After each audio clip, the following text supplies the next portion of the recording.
নমস্কার বন্ধুরা, রান্নার পরিভাষা চ্যানেলে আপনাদের সবাইকে স্বাগত জানাই।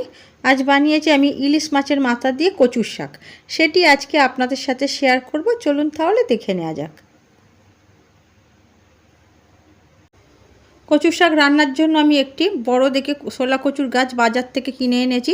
ডাঁটাগুলোকে একটু মিডিয়াম সাইজ করে কেটে নিয়েছি, তাতে কাটতে একটু সুবিধা হবে। পাতাগুলোকে ফেলে দিয়েছি। ছোটো ওই পিস করা ডাঁটাগুলো থেকে এইভাবে ধরে আমি ছুরি দিয়ে গায়ের আঁশগুলো ফেলে দেব। আপনারাও কিন্তু ছুরি বা বঁটি দিয়ে কিন্তু ভালো করে কচুর শাকের গায়ের আঁশগুলো ফেলে দেবেন, আর পরিষ্কার করে কিন্তু কচুর শাক কাটতে হবে।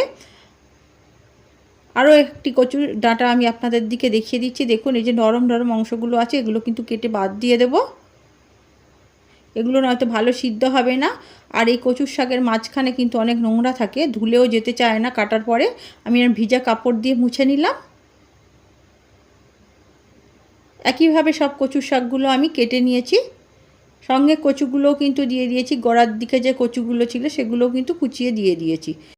কচুর শাক কাটার পরে কিন্তু অনেক সময় হাত অল্প অল্প চুলকায়, তখন আপনারা কিন্তু একটু নুন আর পাতিলেবুর রস দিয়ে কিন্তু হাতটা ভালো করে ঘষে ঘষে ধুয়ে নিতে পারেন। আজকের কচুর শাকটি কিন্তু আমি আলু দিয়ে রান্না করব। আর কচুর শাক কিন্তু আলু দিয়েও ভালো লাগে, আলু ছাড়াও ভালো লাগে।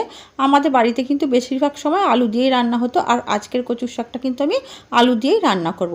কচুর শাক আর আলু খুব ভালো করে ধুয়ে নিয়েছি। কচুর শাকটা আমি কড়াইয়ের মধ্যে দিয়ে 2 কাপ জল দিয়ে কচুর শাকটা সিদ্ধ বসিয়ে দেবো। এবার একটু উপর থেকে ঢাকা দিয়ে দিলাম। ঢাকা দিয়ে 5 মিনিট মতো সিদ্ধ করে নিলাম। 5 মিনিট পরে আমি ঢাকাটা খুললাম। অনেকটাই কিন্তু সিদ্ধ হয়ে কমে গিয়েছে। এবার আমি হাফ চামচ মতো নুন আর অর্ধেকটা পাতিলেবুর রস দিয়ে দেব। কচুর শাক অনেক সময় গলা ধরার ভয় থাকে, পাতিলেবুর রস দিলে কিন্তু গলা ধরার ভয়টা অনেকটাই কমে যাবে। নুন আর পাতিলেবুর রসটা ভালো করে মিশিয়ে দিয়ে আরও 5 মিনিট মতো সিদ্ধ করে নেব। টোটাল আমি কচুর শাকটা কিন্তু 10 মিনিটের মতো সিদ্ধ করেছি। কচুর শাক একদম সিদ্ধ হয়ে গিয়েছে। এর থেকে বেশি আর সিদ্ধ করব না। এবারে নামিয়ে নেব। নামিয়ে একটি আমি স্টিলের ঝাঁঝরির মধ্যে দিয়ে দিলাম। দিয়ে জলটা একটু চেপে চেপে বের করে দিলাম। এবার এটিকে আমি সাইড করে বসিয়ে রাখবো।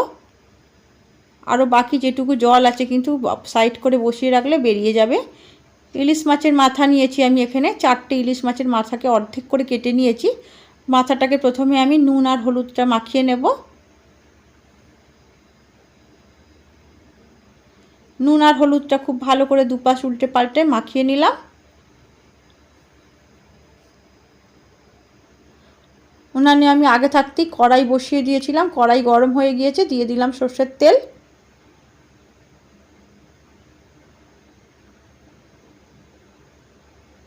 মাথাগুলোকে একে একে সব মাথাগুলো একসাথে দিয়ে দিলাম। এক পাশ করে ভাজা হয়ে গেলে মাথাগুলোকে উল্টিয়ে দেব।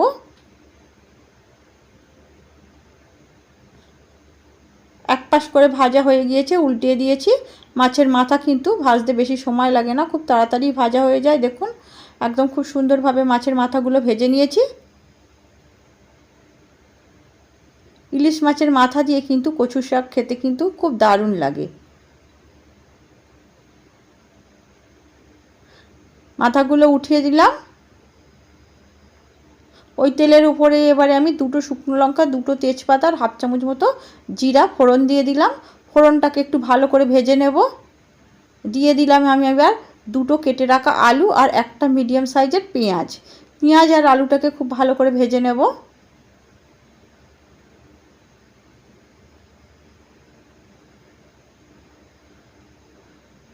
আলু আর পেঁয়াজটা একটু ভেজে নিয়ে যখন সুন্দর একটা গন্ধ আসবে, এবারে দিয়ে দিলাম পরিমাণ মতো নুন।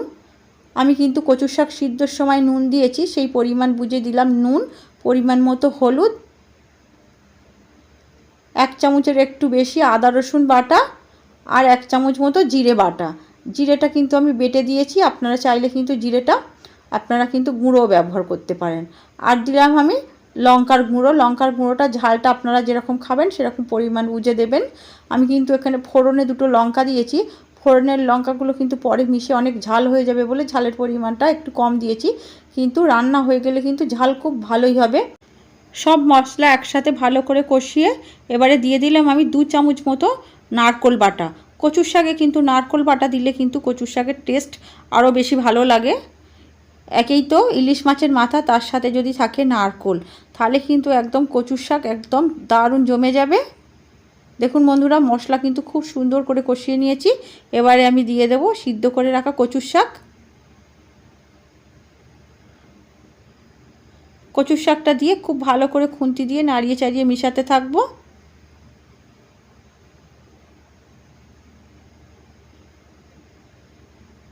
খুব ভালো করে মিশিয়ে নিয়েছি। আগে থাকতে ভিজিয়ে রেখেছিলাম আমি কাঁচা ছোলা দিয়ে দিলাম এখানে আমি 50 গ্রাম মতো। কচুর শাকে কিন্তু কাঁচা ছোলা দিলে পরে কিন্তু খেতে খুব ভালো লাগে। ছোলাটা দেওয়ার পরে আমি অল্প 1 কাপ মতো জল দিয়েছি, দিয়ে আমি ইলিশ মাছের মাথাগুলো দিয়ে দিলাম, দিয়ে ভালো করে মিশিয়ে দেব।